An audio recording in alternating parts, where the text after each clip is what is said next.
यतः परम कैवल्यम गुरु मार्गेण वैभवेत्। गुरु के मार्ग में जो सदैव चलता है, भक्ति के पथ से जो विचलित नहीं होता है, और भक्ति के नियम शाकाहारी रहना है, व्यसन मुक्त रहना है, माला सदैव पहनना है, सुबह शाम ध्यान करना है, सुबह शाम मंत्रोच्चारण करना है, और गुरुदेव के सत्संग को डेली सुन लीजिए। ज़्यादा समय ना मिले, आधा घंटे सुनो। कितनी महिलाएं कहती हैं कि हम तो किचन में जब भोजन बनाते हैं तो मोबाइल में प्रवचन चला कर रख लेते हैं, और प्रवचन बजता रहता है, भोजन बनता रहता है। जीवन को सुखी बनाइए। कहाँ तक ये सब नरक भोगते रहोगे?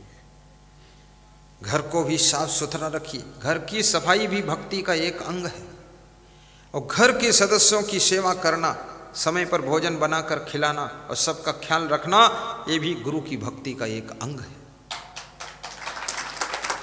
अपनी गाड़ियों को संभाल कर रखना, सामान को संभाल कर रखना, अपने घर बार को संभाल कर रखना, अतिथि मेहमान का स्वागत सम्मान करना, गौ सेवा करना, देश की सेवा करना, देशभक्ति करना, ये भी गुरु भक्ति का एक अंग है।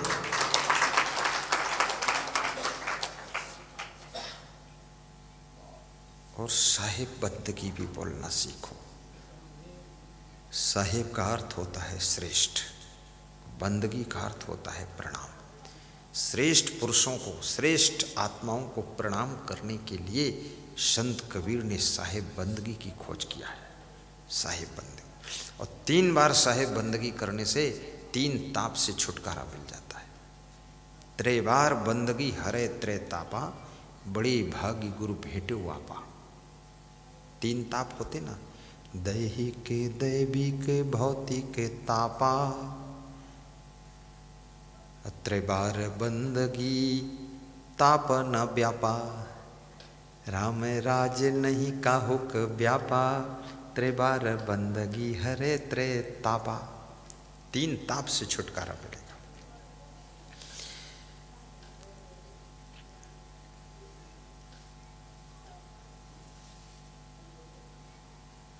गुरु के चरणों में सदैव प्रेम रखना,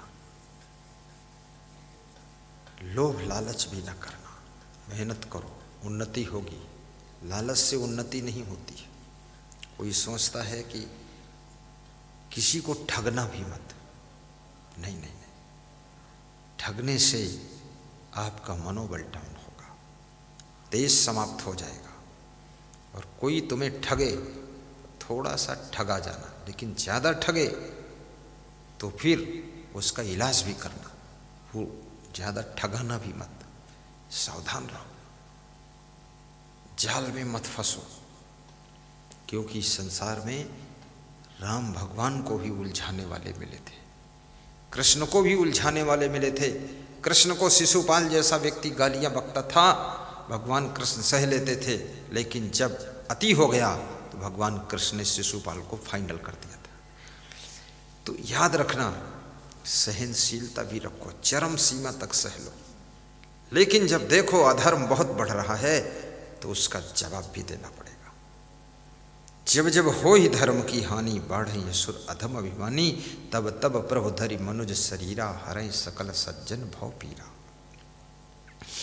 यदा यदा ही धर्मस्य ग्लानिर्भवति भारत अभ्युत्थानम् अधर्मस्य तदात्मानं सृजाम्यहं परित्राणाय साधूनां विनाशाय च दुष्कृतां धर्म संस्थापनार्थाय संभवामि युगे युगे। जब जब हो ही धर्म की हानि, बढ़हि असुर अधम अभिमान। धर्म है क्या? धर्म क्या है? यदि तुम किसी की बहन हो तो आपको बहन के धर्म का पालन करना चाहिए। और जो नारी किसी की बहन है वो किसी की माँ भी बनती है, किसी की पत्नी बनती, किसी की बुआ जी बनती, किसी की भाभी बनती और किसी की नानी भी बनती है, जाकर दादी बनती है। जिसके लिए तुम दादी हो वहां दादी का धर्म निभाओ, जिसकी माँ हो उसके साथ माँ का धर्म निभाओ, जिसकी पत्नी हो उसके साथ पत्नी का धर्म निभाओ, और जिसकी तुम नानी हो तो नानी का धर्म निभाओ। एक एक आत्मा के साथ में 18 धर्म जुड़े होते हैं। उस धर्म को निभाइए। जिस देश में रहते हो उस देश के प्रति तुम्हारा क्या धर्म बनता है। देश के प्रति गद्दारी नहीं होनी चाहिए, वफादारी होनी चाहिए। ये भारत देश, जिसको भारतवासियों ने भारत माता माना है, ये कोई साधारण देश है। विश्व के सभी देशों में तुम घूम कर आ जाओ, तुम लौट कर यहीं आओगे। अमेरिका में जो गए हैं धन कमाने, वो लौट कर आ करके फिर से भारत देश में ही मकान बनाकर वृद्धावस्था यहीं बिताते हैं। ये भारत देश की मिट्टी में सुगंध है, भारत देश का एक अलग आनंद है। और भारत देश में ही ये सत्संग मिलता है और सत्संग पा करके सभी जीव परमानंद को प्राप्त होते हैं। बहुत अच्छा। मात्र एक ये हिंदू देश बचा है, ये इसमें सत्संग की बाहुल्यता है। और जिस मनुष्य शरीर को प्राप्त करके तुम बैठे हो, मानव धर्म की भी जिम्मेदारी आ जाती है। अगर तुमने गाय पाला है तो गौसेवक का धर्म निभाइए। गाय तो पाल लिया, उसको पानी नहीं पिलाते समय पर, आप चारा नहीं देते, उसका ख्याल नहीं करते, तो आप अधर्म कर रहे हो। कर्मचारियों को रखा है, कर्मचारियों के प्रति भी धर्म निभाइए कि आपका धर्म क्या है, अफसर का धर्म क्या है। यदि तुम अफसर हो तो अफसर के धर्म की खोज करो, अफसर का क्या धर्म है। और यदि तुम किसी की हम मजदूरी करते हो तो मजदूर का क्या धर्म होता है। मजदूर का मतलब साधारण नहीं होता है, मजदूर ही सब निर्माण करता है। वफादार मजदूर बनो। वफादार यदि मजदूर बनोगे तो मजदूर से एक दिन तुम मजबूत भी बनोगे। हमेशा तुम मजदूर नहीं रह जाओगे, मालिक बन जाओगे। इसलिए अपने अपने धर्म का पालन करो। तुम्हें नारी का शरीर मिला है, नारी का धर्म निभाइए। पुरुष का शरीर है, पुरुष का धर्म निभाओ। आप साधु बन गए तो संत का धर्म निभाइए। आप साधु बन करके ख्याल करो कि मैं कौन हूँ। संत का दर्जा भगवान से भी बड़ा होता है। भगवान ने भी संत को कहा है कि ये संत हमसे बड़े हैं। सतुई सब मोमय जग देखे, मोते अधिक संत करि लेखे। मुझसे बड़े संत होते हैं, ये भगवान राम कहते हैं।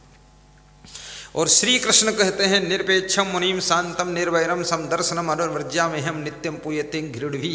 अपेक्षा रहित शांत मननशील वैराग्यवान संतों के पीछे पीछे मैं इसलिए घूमता हूँ कि उनके चरणों की धूल मेरे मस्तक पर पड़ जाएगी तो मैं भी पवित्र हो जाऊंगा। कृष्ण जैसा भगवान भी संतों के चरणों की धूल चाहता है। बहुत ऊंचा स्थान संत का है, ये साधारण स्थान नहीं। और ये भी बात याद रखना, कोई आपको उल्टा पलटा भी संत मिलेगा, कोई बात नहीं है। संत वेश में भी कितने लोग फालतू भर गए आकर के। हरिद्वार में जाकर देख लो, अयोध्या में जाकर देख लो, काशी में देख लो, 80% तो नकली लोग ही कपड़ा पहनकर घूम रहे, भंडारा खाते हैं। नकली, अब नकली हो चाहे असली, जब तुम फसल बोते हो तो उसमें घास भी उगती है और फसल को पानी पिलाने के लिए सिंचाई करते हो, लेकिन घास भी पानी पी लेती है। तो ये असली के साथ नकली भी मालपुआ हलवा उड़ाएंगे, इसका कोई उपाय नहीं। थोड़ा खाने दो उनको भी, जीने दो, कोई बात नहीं। इस जन्म में अगर वो नकली भी है तो कभी असली भी हो जाएगा। धीरे धीरे मन लग जाएगा, सुधर जाएगा। संत का धर्म है समाज का सुधार करना, समाज में फैली हुई कुरीतियों को दूर करना, आडंबर पाखंड अंधविश्वास को खत्म करना, समाज के लोग जो नशा में डूबे हैं उनको नशा से उबारना, ये संत का धर्म है। संत का धर्म केवल भंडारा खाना नहीं, भंडारा खाने का उनको हक है। जो दुनिया के लोगों का भंडाफोर मिटा देते हैं वही भंडारा के हकदार